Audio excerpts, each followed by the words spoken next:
네, 오미크론이 우세종이 되면서 확진자 숫자가 엄청 늘어나고 있습니다. 사상 처음으로 하루 2만 명대에 진입을 했는데요. 자, 이 상황 어떻게 봐야 되는 건지 이분과 함께 진단해 보겠습니다. 일상회복지원위원회 방역의료분과 위원을 맡고 있는 정재훈 가천대 의대 예방의학과 교수 스튜디오로 모셨습니다. 어서 오세요, 교수님. 네, 안녕하세요. 2만 명대로 진입을 했는데 교수님께서 10만 명 정도에서 정점을 찍을 수 있다 이렇게 예상하신 바가 있다고 들었는데요. 네, 방송을 통해서 숫자를 말하기가 매우 조심스럽기도 한데요. 네. 10만 명 이상으로 갈 것으로 예상을 하고 있고요. 우리나라에서 하루에? 우리나라에서 유행을 예상하는 팀들이 한 5개 팀 정도가 있습니다. 네. 거기는 질병관리청 팀도 있고 음흠. 저희 연구팀도 있고 많은 전문가들이 참여를 하고 있는데요. 사용하고 있는 모형이나 변수에 따라서 숫자가 좀 달라지긴 합니다만 대부분의 공통적인 예상이 유행의 정점에서는 최소한 하루에 10만 명 정도 이상은 갈 것이다. 그건 공통된 겁니까? 거의 일부분 일치하고 있습니다. 대부분 일치를 하고 있습니다. 제가 좀 제한적으로 봐서 그런지 정부는 지금 아마 정점을 찍으면 3만 명 정도 예상한 적이 있지 않습니까? 그런 것들이 좀 커뮤니케이션의 오류라고 볼 수 있는데요. 네. 특정 시점에 몇만 명에 도달할 수 있다. 이런 표현들을 언론에서 굉장히 좋아하시더라고요. 그런데 그런 특정 시점에서의 몇만 명에 도달할 수 있다는 것이 마치 그 시점이 정점이고 그때가 최고점이다. 이런 표현으로 좀 받아들여지는 경우들이 있는 것 같아요. 아닌데. 하지만 2만 명이나 3만 명에 도달하는 시점이 대략 어느 정도이다라고 예상은 할 수 있지만 그 지점에서도 올라가는 추세일 수 있거든요. 네. 올라가는 추세에서 2만 명이나 3만 명에 도달한 지점이 있다는 것은 정점이 그 뒤에 더 높게 온다라는 의미거든요. 그러면 아무튼 연구팀이 어느 연구팀이든 그러니까 공통 분모는 아마 최대 지금 뭐 10만 명 넘어갈 거다. 이거는 10만 명은 공통된. 넘어갈 수 있다라는 것은 공통된 의견입니다. 그러면 이제 정점을 찍는 시점이 언제가 될 건가 혹시 시점도 좀 예상이 가능합니까? 네, 그런 것들도 모형에 따라서 좀 다르긴 합니다만 지금으로부터 4주에서 8주 정도까지는 걸릴 수 있다고 생각을 하고요. 그리고 정점에 도달하는 시기는 더 이상 증가하지도 않지만 감소하지도 않는 시기가 상당히 이어질 수 있거든요. 네, 그런 정점에 도달한 시기가 한 2주 정도 있을 것을 감안을 하면 앞으로 4주에서 8주 정도는 굉장히 높은 추세의 확진자가 유지가 될 수 있다. 그런 것이죠. 4주에서 8주라고 하면 최대 2달이 되는 건데 네, 그렇습니다. 이 2달 안에 무슨 일이 있는가를 가만히 생각해보면 일단 개하, 개강 이런 게 다 이제 몰려 있는 시점이잖아요. 혼란이 발생할 수도 있는 거 아닙니까? 이렇게 되면. 네, 저는 오미크론 변이에 있어서는 과거의 델타 변이 유행과는 조금 다른 관점을 적용해야 된다라고 보는데요. 네. 전파 능력은 매우 높아져 있기 때문에 확진자의 숫자를 본다라면 정말 예전에는 경험하지 못했던 숫자들이 나올 수밖에 없는 그런 상황이지만 중증화율을 본다라면 우리나라는 추가 접종률도 높고 경구용 치료제도 도입이 되고 있어서 예상보다 중증화율이 조금 더 떨어지고 있는 상황이거든요. 그래서 델타 변이 때보다는 조금 관점을 바꿔서 볼 필요가 있다고 생각을 하고요. 지난주에 저희가 손영래 반장하고 인터뷰했는데 손영래 반장이 바로 이제 그런 점을 말씀을 하시던데 확진자 숫자가 이제는 중요하지 않은데 언론은 계속 확진자 숫자에만 지금 초점을 맞춘다.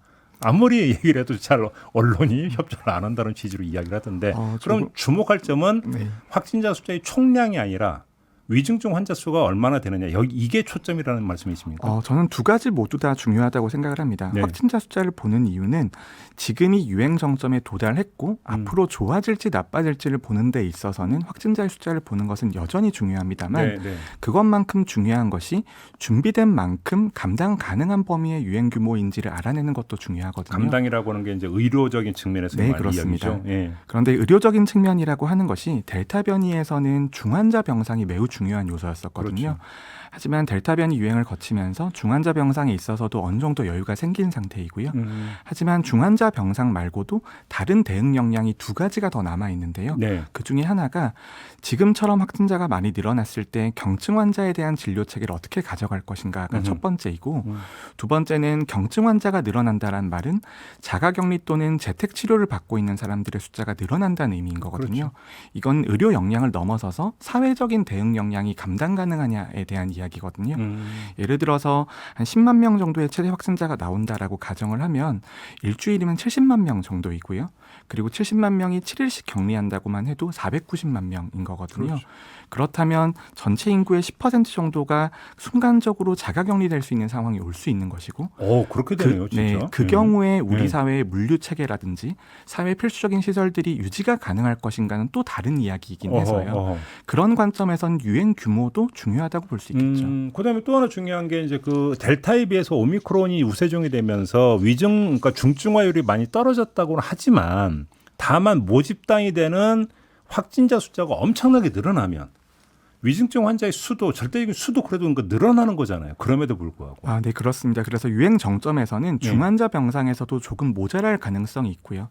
하지만 중환자 병상은 전 조금은 그래도 조금 낙관적인 입장인 것이 10만 명이 된다 하더라도 그렇습니까? 10만 명이 된다라고 하더라도 단순히 계산을 해보면 델타 변이 때 7천 명 정도 확진자가 나왔을 때 긴급 멈춤을 시작을 했었거든요. 그때 병상이 1,000개 정도였었고요. 지금은 2,400병상 정도이니까 2.4배 정도 늘어난 셈이거든요.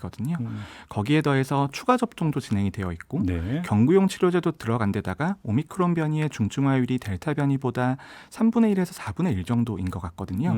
그걸 곱하기로 계산을 해보면 최대 확진자가 뭐 한 8만에서 10만 정도 나온다라고 하더라도 중환자 병상은 아슬아슬하게 감당 가능할 가능성이 저는 있다고 생각을 하고요. 반면에 그만큼의 유행 규모가 되게 되면 아까 말씀드렸던 경증 환자라든지 자가격리자로 인한 사회경제적인 혼란이 발생할 수밖에 없다. 그런 것들이 오미크론 변이에선 더 중요한 부분이라는 거죠. 알겠습니다. 아무튼 이제 그 1월 4주차를 놓고 보면 오미크론 검출률이 80%를 기록을 했다고 하니까 이제 뭐 거의 거의가 아니라 뭐 이제 우세종이 됐다 단정을 해도 될 것 같고.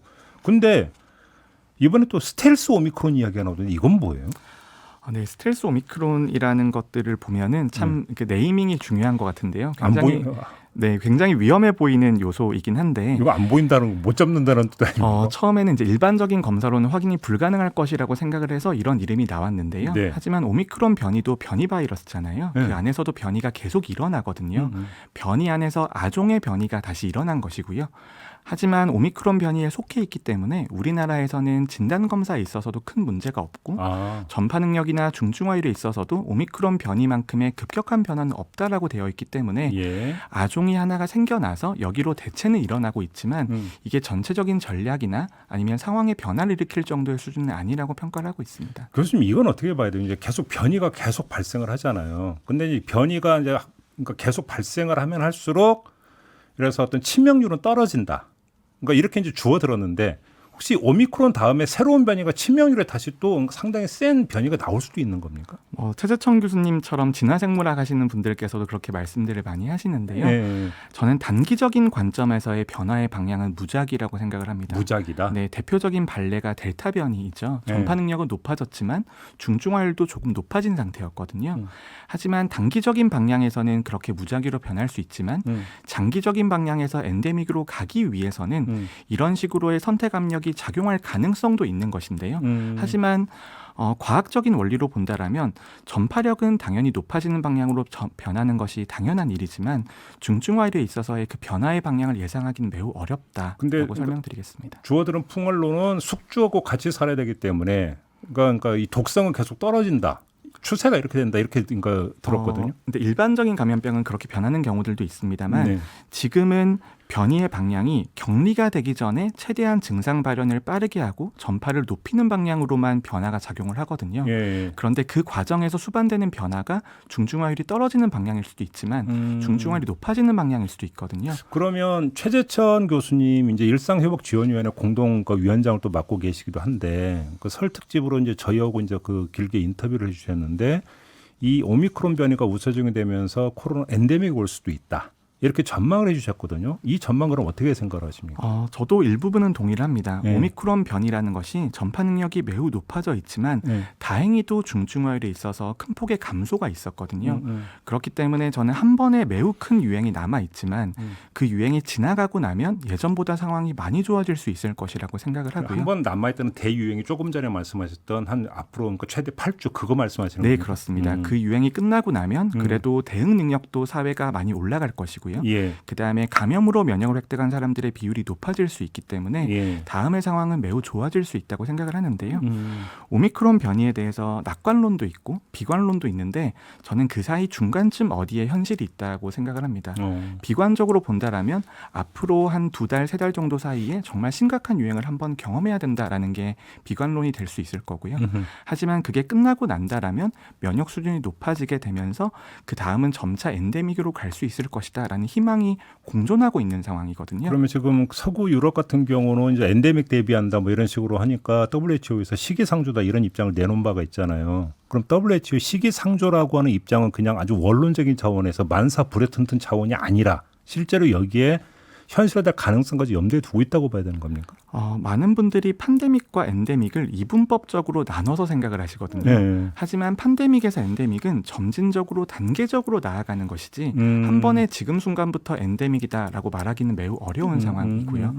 그렇기 때문에 특히 유럽이나 일부 국가 같은 경우에는 델타 변이 때까지만 해도 심각한 유행을 겪었었고 그렇기 때문에 감염으로 면역을 획득하신 분들의 비율도 높은 상태이고 추가 접종도 진행이 되어 있는 상태에서 오미크론도 유행을 하게 되니까 그 다음의 유행에 있어서는 그 과거보다는 심각하지 않을 것이다라는 예상이 있는 거거든요.